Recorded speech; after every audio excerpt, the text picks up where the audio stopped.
What's up, you guys? It's your dark skin girl with a motive, Poko, and I am back with the Melanin motive, where we have candid conversations about navigating life as we know it in our 20s and in our 30s. This is a map, a melanin manual, GPS coordinates, and a motive to have a conversation about this maze we call life. We're all trying to figure it out. Why not figure it out together? Okay, I think what the song that needs to come in right now is She's Back. Yeah, yeah, yeah. Uh. What's up? What's good? What's poppin'? Yes. How you guys doing? I know a lot of you are like, girl, where have you been? You ghosted us and you said you would never ghost. And I'm like, oh, I'm not the same person I was 15 minutes ago. I did ghost you guys. I am super, super sorry. But here I am back and truly grateful to be back. There's been a whole lot of life happening and a whole lot of growing up that has been happening. And I really feel like it's really the time for me to come back and to speak about these life experiences that I am, experiencing and to, maybe impart wisdom. For me, I really find the Melanin Motive a passion project. It is something that really speaks to who I am as a person, in a personal capacity as well, and as a personal story. And why my motive is to really make the unseen feel seen, how I want to make the underrepresented feel represented, because I know I didn't feel like that in some of my spaces, and especially in growing up. And so I would love to have honest conversations about this life thing, because I also see the power in vulnerability, but also in having like really kind of conversations about what's happening in our everyday lives. I think in the society of constant scrolling and the information that's been thrown to us and the comparison and where we should have been in life. And I think it's important for us to have conversations to basically reach out and to say, you know what, I relate and I know what you're going through and I truly have an understanding of how you are feeling. And I think it's nice when you have a community, you have people that you can relate to, because then you feel like you're not going through it alone. And I think that in, like I said, with this society of this constant scrolling and all of this information thrown at us, a lot of the things we can try to keep to ourselves and keep our problems or the things that we're going through in isolation for the sake of being private, for the sake of the third evil eye, or whatever it is that you might believe in or have doubts about with social media in general. But in general, I really feel like the motive is to really cultivate a space where I'm not going through this life thing alone. I refuse to. It has been absolutely difficult going through this whole life thing alone. And I just realized that actually, Poko, the essence of who you are is not really mysterious. I'm not a mysterious girly. I'm someone who likes to share love, give wisdom. And if we can cultivate a space where we are providing that for one another, I would love to have you a part of that. And so this is the Melanin Motive. I really hope that you enjoy and you stay and you grow with us on this journey. And I'm just happy to be back. So yeah, this is your dark skin girl with a motive. Poko Rams, we're back. So today we are going to be going into this whole life thing. I think, like I said, there's a whole lot of growing up that has been happening and a whole lot of realizations and things that I have been, assessing about who I am and where I've been and why I react the way I do, or why I speak the way that I do. And I think with growing up, it causes for a lot of reflection sometimes. And especially because I turn 28 in a few weeks.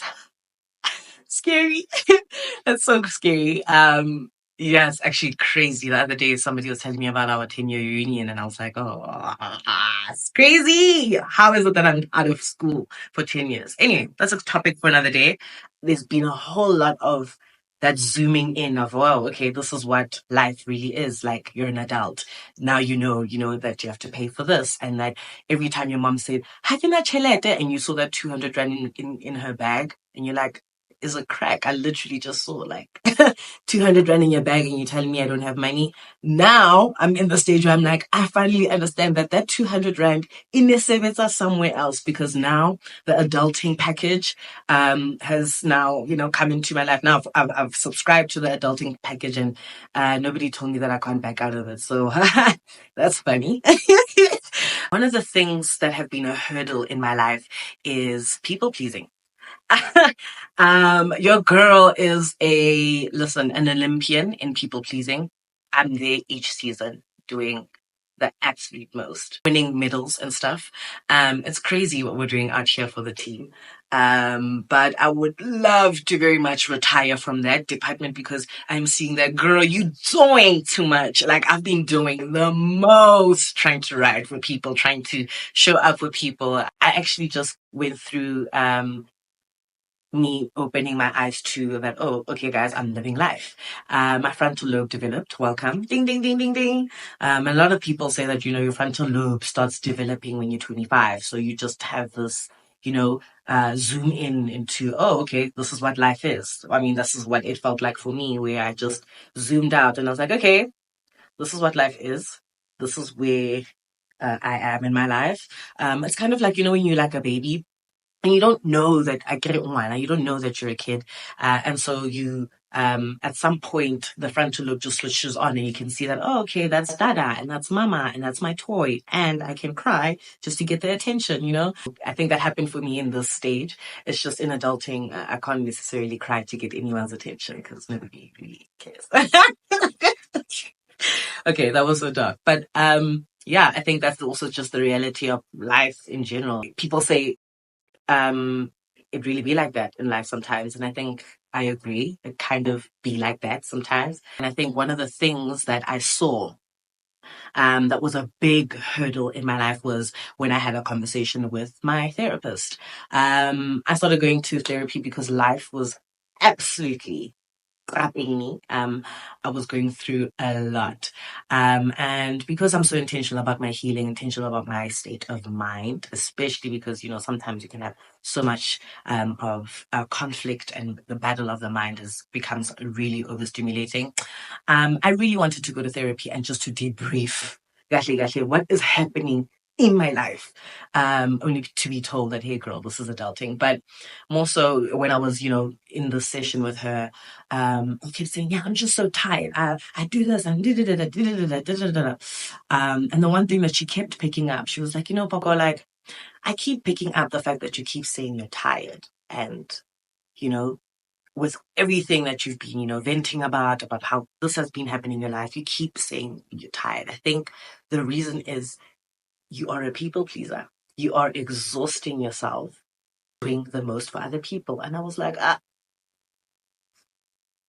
excuse me, ma'am, that is not me. Because I definitely was offended. Like, who has to be a people pleaser? That's embarrassing. Like, why are you trying to please people? Who does that? But she was like, sis, the reason why you are so exhausted is because you keep doing the most. And I was just like, and so, in that, being, shown to me, I was very, very, very, very humbled, to hear that, because it's not something that I would have thought that was, within me.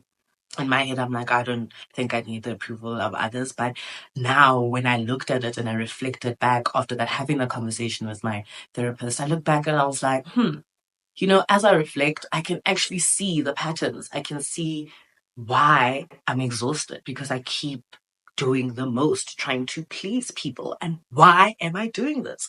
Why am I pleasing people and everybody? Why am I consistently trying to please people? This was becoming something that was exhausting me, like truly just draining me, because of these efforts that I was trying to extend just to get people to be pleased with me. Or sometimes people are just not pleased. And I think that was when I was like, okay, this is real. It's all of this people pleasing, and still sometimes your results are people not being pleased. Do you want me to go to jail as a crack? You're not pleased after I did. So I'm going to read the definition of what a people pleaser is. So a people pleaser is a person who consistently strives to please others, often sacrificing their own wants or needs in the process. It's a crazy word.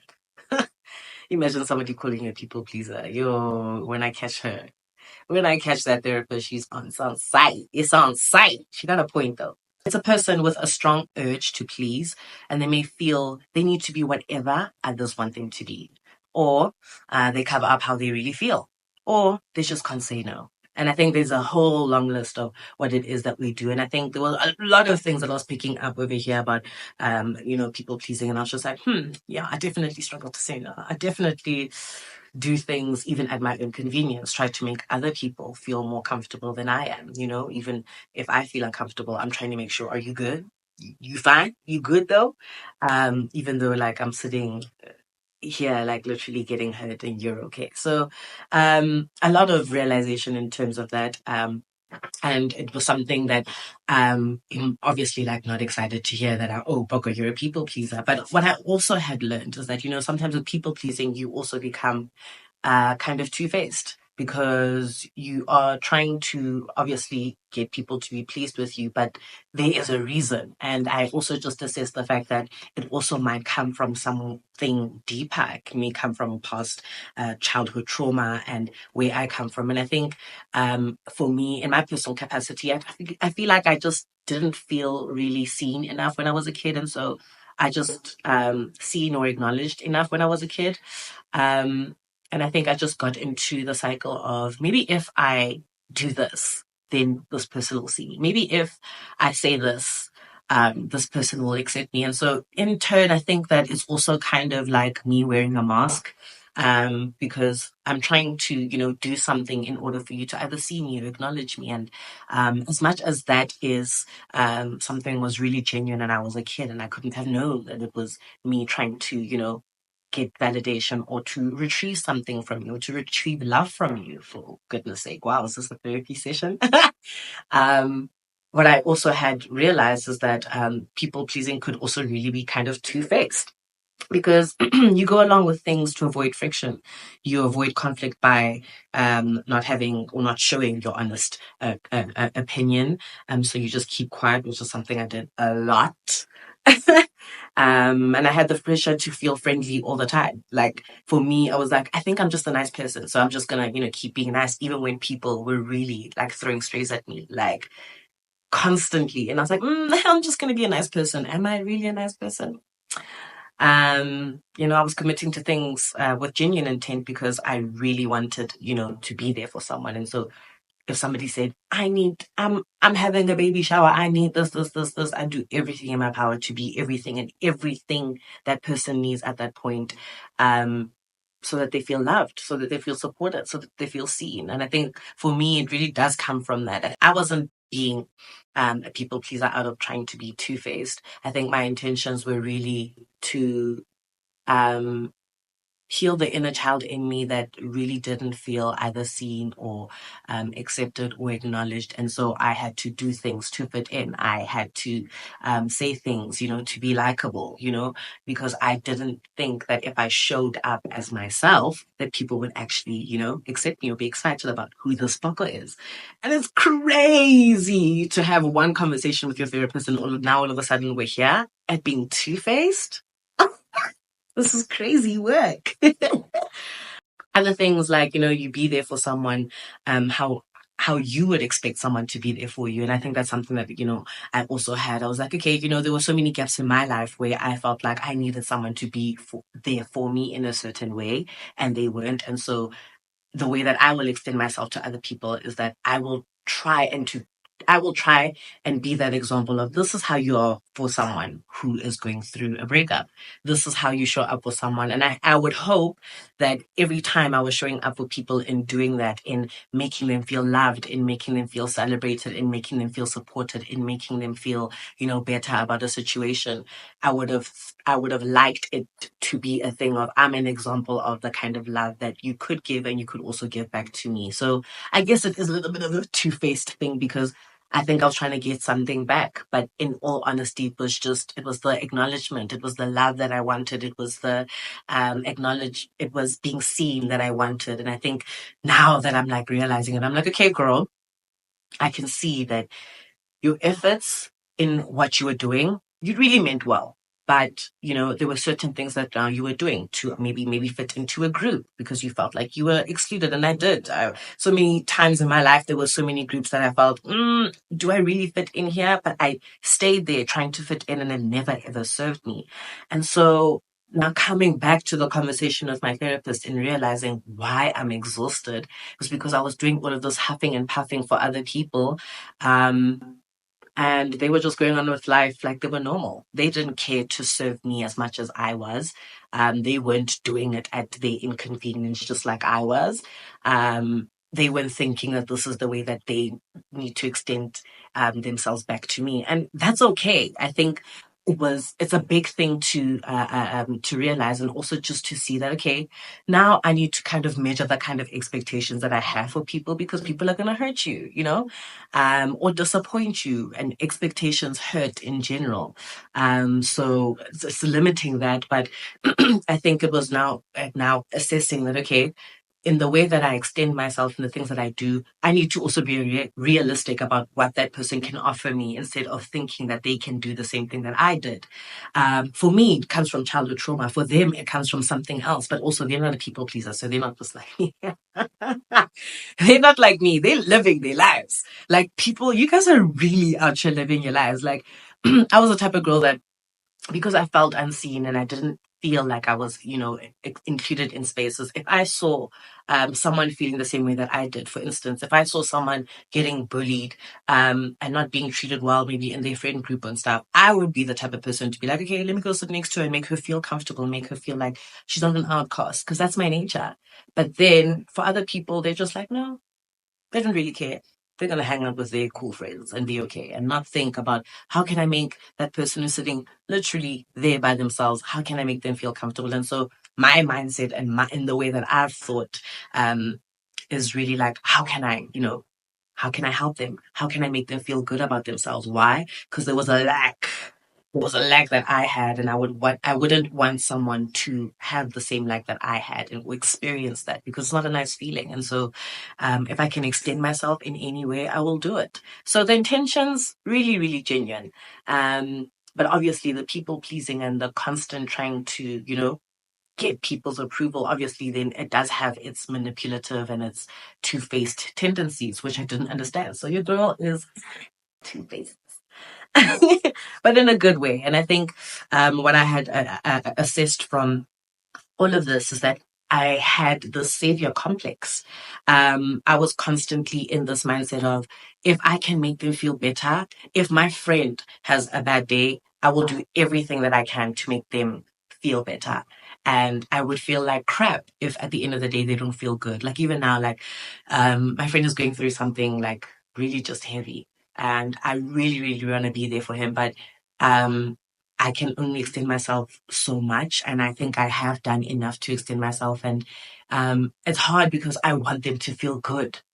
I don't want to walk away from the situation and not have made them feel good or better about their situation. But also, alas, there's certain things that I can't control with the situations that are happening in their lives. And so for me, I'm like, I will build a whole shelter around your home just to make you feel like you are special, that you are going to be okay. And that's just kind of what I do. And so the savior complex and the constant, reaching out and, going to the ends of the earth just to make you happy. And sometimes, doing it at my own inconvenience, and sometimes doing it and still, after, trying to save the entire world, they're still not happy. I was just like, no, this is why I'm tired. This is why I'm exhausted. This is why I'm exhausted, because I keep, first of all, in certain spaces, kept extending myself with people that really were not giving me either the same energy, but also, remember, managing the expectations. Like, I need to manage my expectations. But in my head, truly, if I'm really being honest, I'm like, but if I'm setting an example of how I want to be treated, isn't that like sort of like a memo? Like, does it not click that, maybe this is the way that you would like to be loved? Or I don't know. It just feels weird. But like, yeah, I think that the savior complex is a very crazy one, because you're trying to save the entire world and then still try to people please, and people are still not pleased. Is this like, are we like for real here? Like, where's the joke, folks? But yeah, I think like the savior complex, for instance, like I don't know if you guys have ever watched like Megamind. In Megamind, it's this animation and he's a villain. And the he's always fighting against the protagonist, who is the superhero of the movie. Let's call him Jack. But then at some point, the superhero of the movie, who keeps beating the villain Megamind, he says, "I'm tapping out. I actually don't want to be a superhero anymore." And he literally faked his own death. And he basically was saying, when they understood, okay, oh, this guy actually faked his own death just to not be a hero and go live his life, is that he was tired of always saving other people, always saving people. And I really feel the same way. I think that I was huffing and puffing and doing all of this work trying to save people, that I was exhausted. But no one was coming to come save me. So that was like a very like hard pill to swallow. Especially because I really am a giver of love. I love to give love. I'm a hype man. All my friends know me. I'm gonna be like, "Well, Nacho, me, yeah."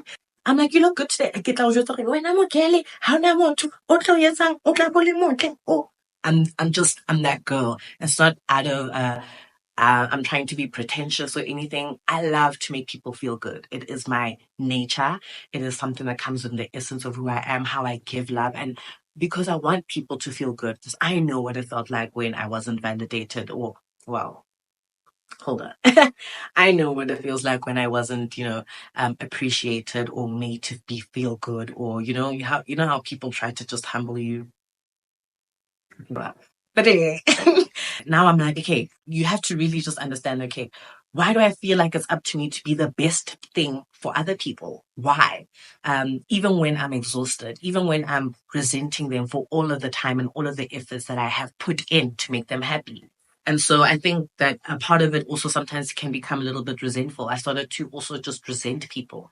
I think that's why even when I was going to therapy and I was telling her and I was going off about like, I did this, and she was like, "You're exhausted and you're tired and you're angry because you build this entire wall of doing things for people and you're disappointed when people don't show up the same way for you." Release yourself from those things. Release yourself from that, because Poko, the essence of it is that you working harder won't make them love you more, won't make them like you more, won't make them accept you more. You just need to show up as yourself. I don't know that. I didn't know that. I didn't realize that I was doing all of these things. And on the point of resentment, I really started to see that now. Every time I saw that I was huffing and puffing and making these big efforts to make other people and trying to save their world and trying to make them feel better, that when I didn't maybe see some sort of like reciprocation or love that was given back in maybe the same capacity, or even in different capacity, I started to become kind of resentful. Why?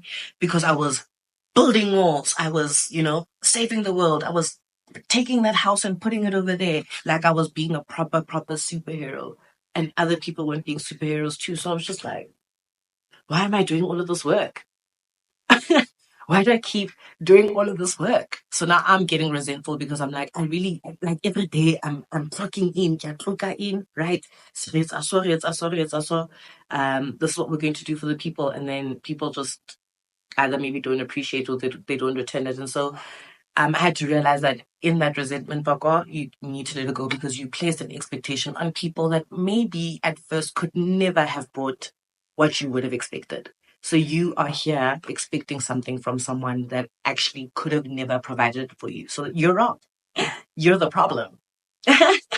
You are actually the problem. So real, it made me wake up for sure. And I think also sometimes, like with people pleasing, we want to hide our flaws because we have a negative self view. I definitely think that I viewed myself in a negative light. A lot of why I call myself your dark skin girls, because I felt very excluded because of my skin. And I had experiences and things that were said to me that really stuck with me, and I carried them with me.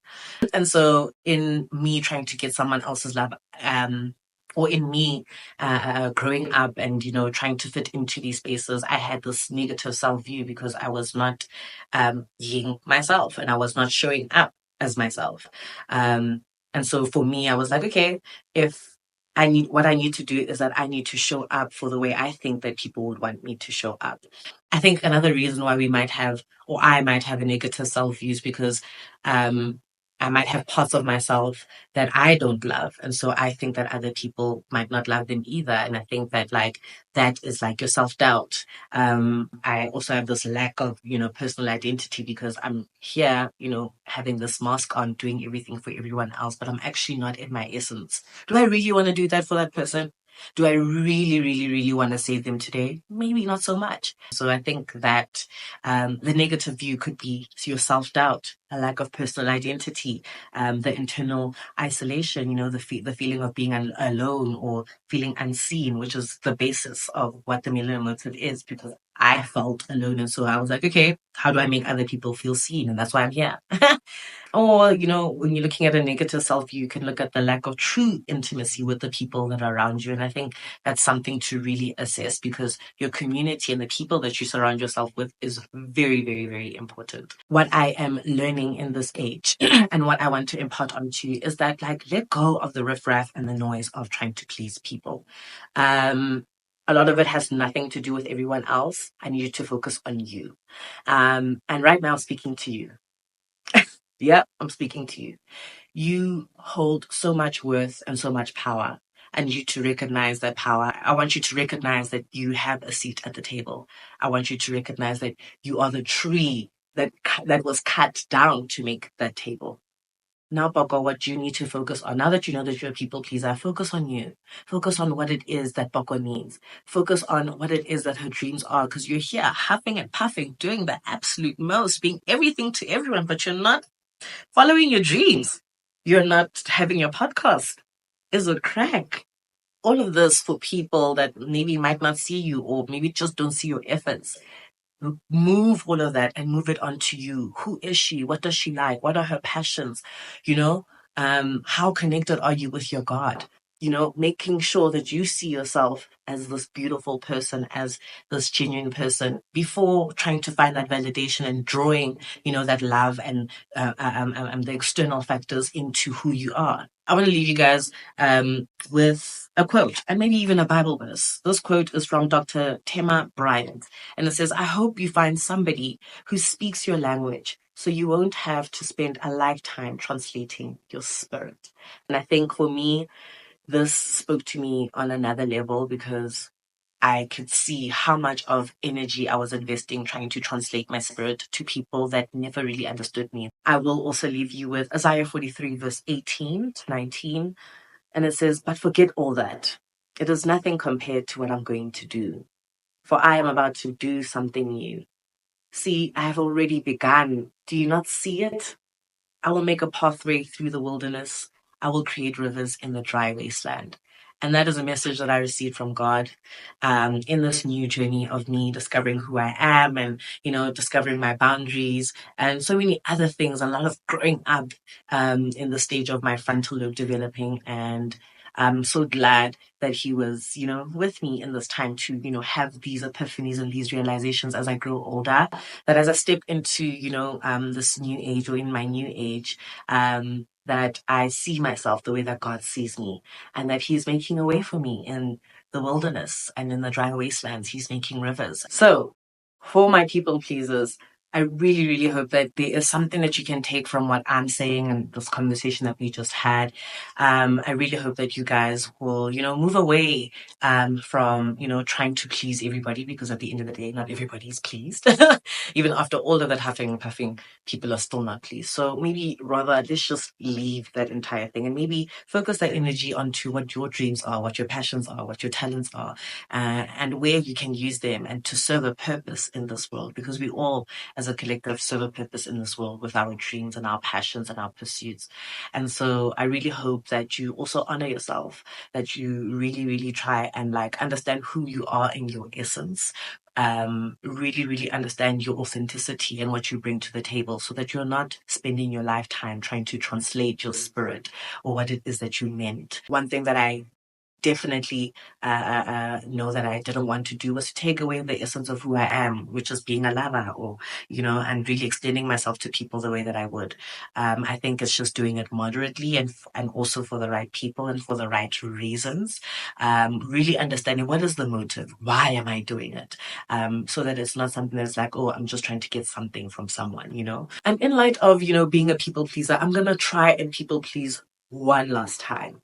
I need you guys to please, please, please share this with your friends, share this with everyone. I would really, really love your support. Like I said, this podcast is a passion project of mine. I know that there's wisdom that I would love to impart on you. And so if we can, start and have this community where we do that for each other, because I'm not going to be the only one that's, getting this wisdom here. I would love to, receive that from you guys. So let me know in the comments below what it is that you feel and how you felt as a people pleaser moving on. I would really, really love to see those. And, I don't want to feel like I'm alone.